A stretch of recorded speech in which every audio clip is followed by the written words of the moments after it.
हे मेरे प्रिय मित्रों, धर्म की साक्षात प्रतिमा, इस पृथ्वी के नायक प्रभु श्री रामचंद्र जी का एक रात्रि के लिए यहां पर विश्राम करना हमारे लिए सौभाग्य की बात है। हम इसके लिए प्रभु के कृतज्ञ हैं। इसलिए वे जिस वृक्ष के नीचे बैठे और साथ ही उन्होंने जिस कुश की शैया पर विश्राम किया था, हम उन दोनों की रक्षा करेंगे। ऐसा करने से प्रभु की कृपा हमें सदा मिलती रहेगी। सरदार, सरदार! सिंघा, क्या बात है? इतने भयभीत क्यों लग रहे हो? सरदार, कुछ लोग सेना के साथ हमारे ग्राम की ओर श्री रामचंद्र को ढूंढते हुए आ रहे हैं। उनके साथ सैनिक भी हैं। यही समाचार देने हेतु आया हूं। अच्छा। हाँ सरदार।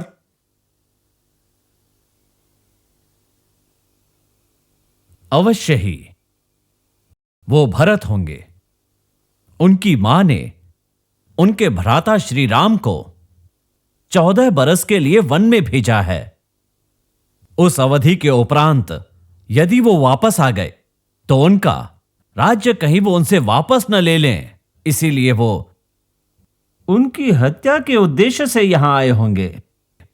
हमारे प्रिय प्रभु, पृथ्वी के महान पुरुष, हमारे श्री राम का अहित चाहने वाले भरत ही नहीं, इंद्रलोक के स्वयं इंद्र ही क्यों न हो, हम उन्हें इस गंगा के तट पर ही समाप्त कर देंगे। मेरे प्रिय सैनिकों, उठाओ अपने तीर कमान, आक्रमण के लिए तैयार हो जाओ। हमें 14 वर्ष प्रतीक्षा करने की आवश्यकता नहीं है। हम श्री राम के अनुज भरत को और उनकी सेनाओं को समाप्त करके प्रभु श्री राम को अयोध्या का सम्राट बनाने का मार्ग प्रशस्त करेंगे। आओ वीरों, आ जाओ। चलो, आक्रमण, आ जाओ।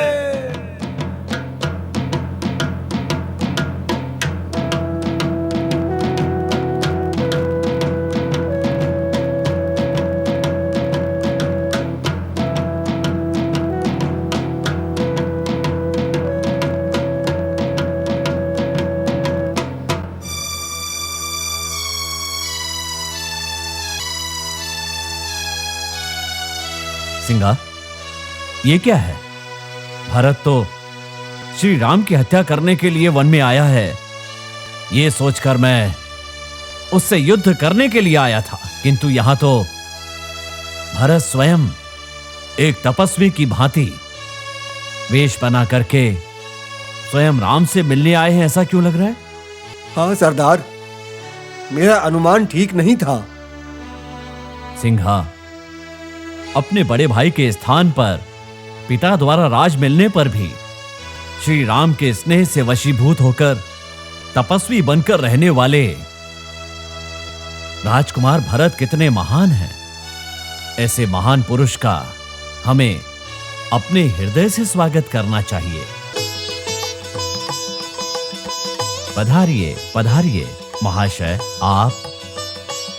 हम अयोध्या के नरेश चक्रवर्ती राजा दशरथ के पुत्र हैं और प्रभु श्री राम के भाई हैं। मेरा नाम भरत है और ये अनुज शत्रुघ्न है। जानता हूं, इसीलिए तो आप सबके स्वागत के लिए मैं स्वयं आया हूं। आप जैसे महान लोगों के आने से ये गंगा तट और हमारा ये वन गौरवान्वित हुआ है। हम आपका स्वागत करते हैं। आपने हमारा इतना स्वागत किया है। आप कौन हैं? भरत, ये हैं श्रृंगभेरीपुर के राजा, इन वनवासियों के सरदार, और इनका नाम है श्रीमान गोगना। ये हमारे श्री राम के प्रति अत्यंत स्नेह रखते हैं। हे महाशय, श्री रामचंद्र जी यात्रा के दौरान जब गंगा तट पर आए थे, तब माता सीता और भाई लक्ष्मण के साथ वो हमारे साथ ही रहे थे। अति उत्तम।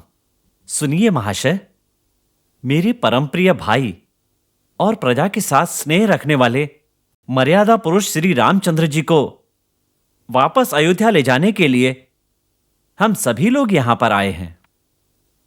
आप लोगों के इस कार्य में यदि आप लोग सफल हो जाते हैं तो सबसे अधिक प्रसन्नता मुझे होगी।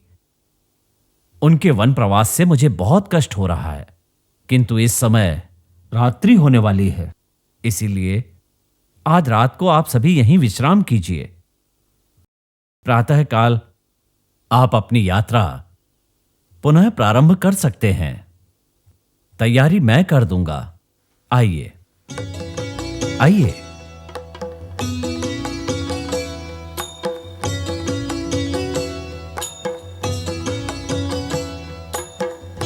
आइए। श्री रामचंद्र जी का हमारे साथ प्रवास करना हमारे लिए भाग्य की बात है। इतना ही नहीं, गंगा तट पर जिस समय उन्होंने मुझे अपने भाई के रूप में स्वीकार किया, तब लगा जैसे जीवन सफल हो गया। गुगना, अपने भाई श्री रामचंद्र जी के वन में जाने का जाने अनजाने मैं कारण बन गया हूं। इसका मुझे बहुत दुख है। मेरी वजह से उन्हें कष्ट हुआ, किंतु आपने उनके इस कठिन समय में लक्ष्मण की तरह उनका साथ दिया है। मैं आपका हृदय से आभारी हूं। आपने उन्हें अपना राज्य सौंप दिया और उनका दास बनने के लिए भी तैयार हो गए। आपके इस त्याग को देख करके उन्होंने अपना भाई स्वीकार किया है, तो निश्चित ही यह उचित निर्णय है। राम,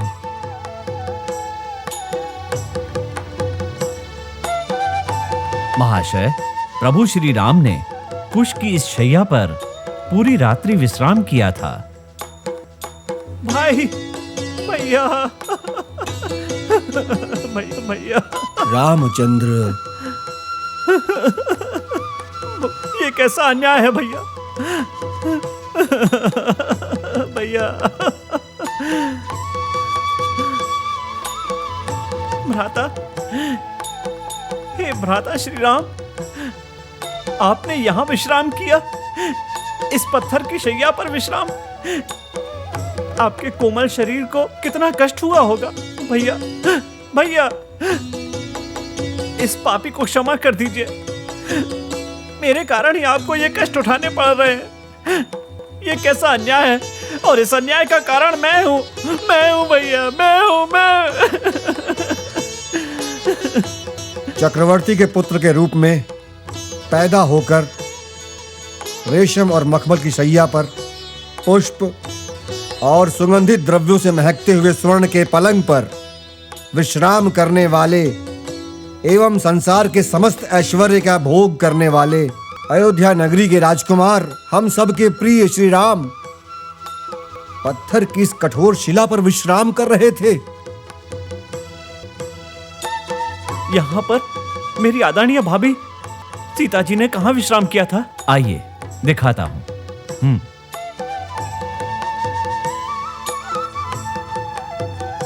देखिए, यहीं पर उन्होंने विश्राम किया था।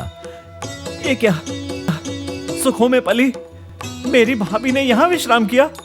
क्या उन्होंने इतना कष्ट उठाया और उनके इस कष्ट का कारण मैं हूं? भैया, भाभी और मेरा भाई लक्ष्मण। आइए,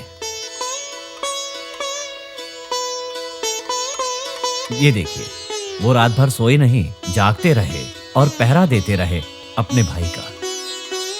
क्या कहा? मेरा भाई लक्ष्मण सोया नहीं? गुरुदेव, इन सारे कष्टों का कारण मैं हूं। मैं बहुत बड़ा पापी हूं। मुझे इसका दंड मिलना चाहिए। कारण तुम नहीं हो भरत, ये सब विधि का खेल है। हाँ कुमार भरत, विधि को कोई नहीं बदल सकता, हमें उसे मानना ही पड़ता है। गुगना, आप बता सकते हैं कि मेरे भाई श्री राम इस समय कहां हैं? बताता हूं। इस समय श्री राम चित्रकूट में हैं और मुझे ये बात मेरे कुछ साथियों ने बताई है। हमें भी उनके पास जाना है। उनके पास जाने के लिए गंगा को पार करना होगा। मैं इसकी तैयारी करता हूं, मुझे आज्ञा दीजिए। धन्यवाद, बहुत बहुत धन्यवाद।